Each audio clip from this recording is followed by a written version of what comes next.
नमस्कार दोस्तों। आज एक केस और देखते हैं।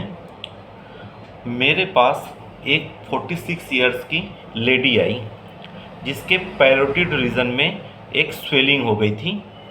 पैरोटिड रीजन में टेनिस गेंद के बराबर लगभग 6-7 सेंटीमीटर की स्वेलिंग थी जो बाहर से बिल्कुल क्लियर दिख रही थी। उसका पैरोटिड रीजन बहुत स्वेल्ड हुआ था। तकरीबन 20 दिन से उसकी यह स्थिति थी।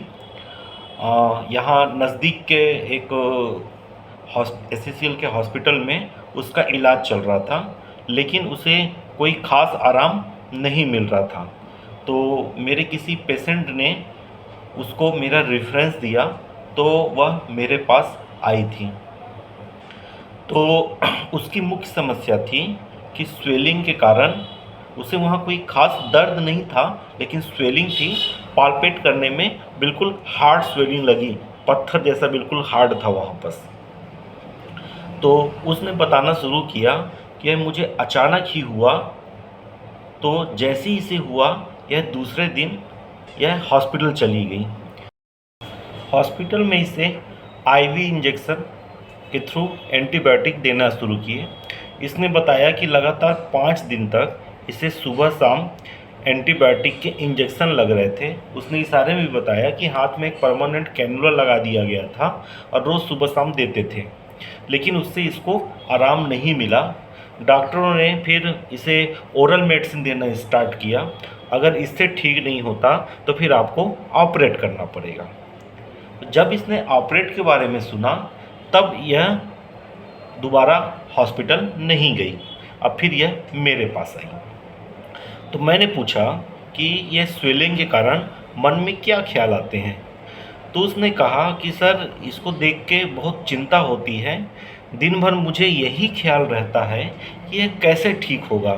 20 दिन तो हो गए, अब ठीक हो नहीं रहा है। मैंने पूछा और क्या ख्याल आते हैं।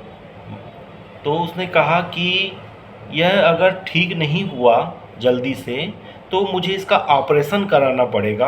अब मुझे ऑपरेशन नहीं कराना है, यह दवा से ही ठीक हो जाए तो ज़्यादा अच्छा है। तो मैंने उससे पूछा, तो क्या ऑपरेशन से कोई डर है आपको? तो बोलती है, सर, ऑपरेशन कौन कराना चाहता है? यदि बिना ऑपरेशन के ठीक हो जाए तो ज़्यादा अच्छा है। बिना चीड़े फाड़े ठीक हो जाए तो शरीर ठीक रहता है। इससे पहले भी मेरा ऑपरेशन हुआ है, तो मैं ऑपरेशन के डर को जानती हूँ, उससे क्या दिक्कत होती है मैं जानती हूँ। तो मैं इसका ऑपरेशन नहीं कराना चाहती। तो मैंने पूछा कि आप जहाँ ट्रीटमेंट ले रही थी, आपने ट्रीटमेंट लेना बंद क्यों किया? तो उसका कहना था कि वहाँ मुझे आराम नहीं मिल रहा था। मैं ऑलरेडी अपने स्वेलिंग से तकलीफ़ में हूँ, और दूसरा उन्होंने मुझे कैनुला लगा दिया था, तो उल्टा मुझे और तकलीफ़ होने लग गई थी। फिर दवाइयाँ फ़ायदा भी नहीं कर रही थी। तो मुझे लगा कि यह फ़ायदा नहीं कर रही है, कहीं उल्टे नुकसान न पहुँचा दे और मुझे कोई दूसरी तकलीफ़ ना हो जाए। ऐसा ना हो कि मैं इसके ट्रीटमेंट के लिए गई हूँ और कोई दूसरी प्रॉब्लम लेके आ जाऊँ। एलोपैथिक दवाइयाँ अगर फ़ायदा नहीं करती तो फिर नुकसान भी कर सकती हैं।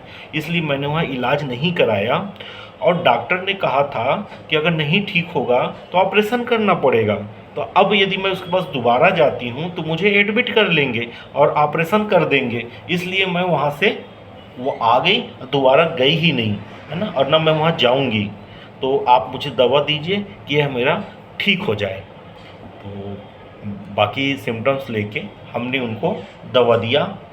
दवा देने के लिए हमने जो रूब्रिक सिलेक्ट किए वो इस प्रकार थे। सबसे पहले तो उसने कहा कि मुझे इसकी चिंता है कि यह कैसे ठीक होगा। मैं दिन भर इसके बारे में सोचती रहती हूँ। तो हमने लिया एंजाइटी हेल्थ फॉर, उसे अपने स्वास्थ्य की चिंता थी।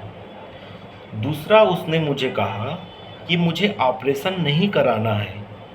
मुझे ऑपरेशन का क्या दर्द होता है, कैसा होता है, क्या तकलीफ़ झेलनी पड़ती है, मुझे पता है।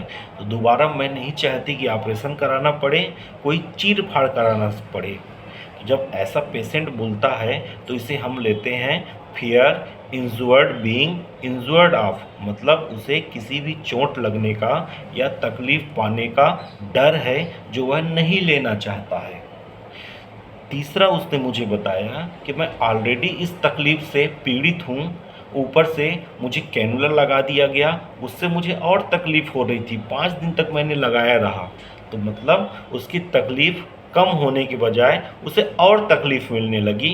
तो ये है delusion, injury being injured is. अभी आप लोगों ने देखा कि हमने डिल्यूज़न भी लिया है, फ़ियर भी लिया है, तो दोनों में एक छोटा सा डिफ्रेंशिएट है। डिल्यूज़न में उसे ऐसा लगता है कि उसे तकलीफ़ हो रही है। जब मरीज ऐसा बोले कि मुझे तकलीफ़ हो रही है या तकलीफ़ लगातार बनी ही हुई है, तो ऐसी कंडीशन में हम डिल्यूज़न लेते हैं। डिल्यूज़न मतलब मरीज की सोच, उसका भ्रम या जैसा वो महसूस करता है, उसको हम अपने रिपर्टोरियल लैंग्वेज में डिल्यूज़न लेते हैं। फ़ियर क्या होता है? फ़ियर का मतलब होता है कि जो चीज़ अभी हुई नहीं है, उसका होने का उसे डर है, ऐसा ना हो जाए इसलिए वह डरता है। और फ़ियर हमेशा वैसी चीज़ों का हुई होता है जिसके बारे में उसे अनुभव होता है या वह पहले से जानता रहता है। तो मरीज़ ने यह कहा कि मुझे ऑपरेशन नहीं कराना है क्योंकि इसका क्या परिणाम होता है, क्या कष्ट झेलने पड़ते हैं मुझे मालूम है। तो वह दोबारा नहीं जाना चाहता, इसलिए हमने फ़ियर लिया। और चूँकि कैनुला लगे रहने के कारण उसे तकलीफ़ हो रही थी, इसलिए हमने डिल्यूज़न भी लिया। तो delusion injured being is injured लिया। दूसरा उसने यह कहा कि अगर दवाई मुझे फ़ायदा नहीं करेगी तो कहीं नुकसान ना कर दे, ऐसा ना हो कि मैं ट्रीटमेंट कराने गई हूँ अपनी स्वेलिंग का और मुझे कुछ दूसरी चीज़ हो जाए।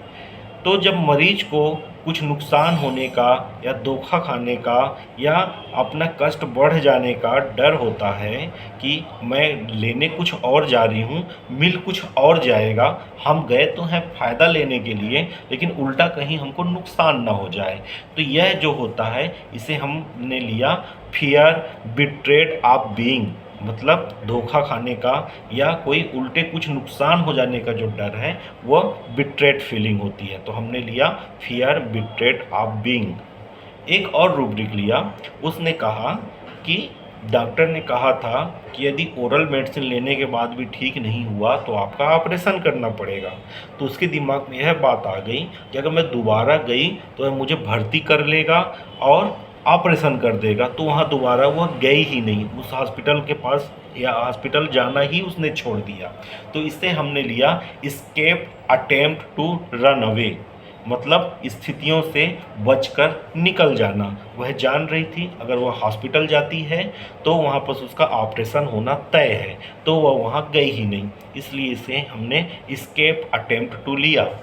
यह रूब्रिक लेने पे हायोसाइमस मेडिसिन आती है, हमने उसे हायोसाइमस 1 mg का सिंगल डोज दिया और बाकी की दवाइयाँ देने के बाद उसे भेज दिया और 15 दिन के बाद बुलाया।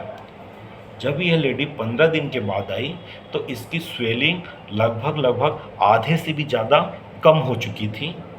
उसे फिर 15 दिन की दवाइयाँ दी गई।